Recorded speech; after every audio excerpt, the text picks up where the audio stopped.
بے شک اللہ ہی دانے اور گٹھلی کو پھاڑ کر ان سے درخت وغیرہ اگاتا ہے، وہی جاندار کو بے جان سے نکالتا ہے اور وہی بے جان کا جاندار سے نکالنے والا ہے۔ یہی تو اللہ ہے، پھر تم کہاں بہکے پھرتے ہو؟ وہی رات کے اندھیرے سے صبح کی روشنی پھاڑ نکالتا ہے، اور اسی نے رات کو موجب آرام ٹھہرایا اور سورج اور چاند کو حساب کا ذریعہ بنا دیا۔ یہ اللہ کے مقرر کیے ہوئے اندازے ہیں، جو غالب ہے، علم والا ہے۔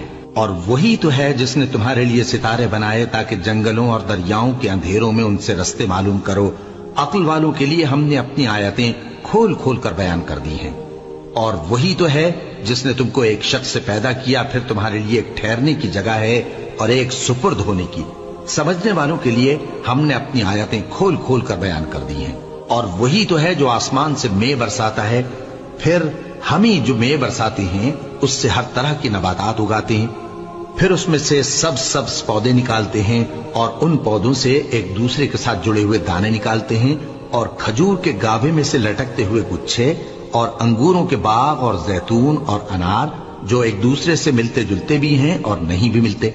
یہ چیزیں جب پھلتی ہیں تو ان کے پھلوں پر، اور جب پکتی ہیں تو ان کے پکنے پر نظر کرو۔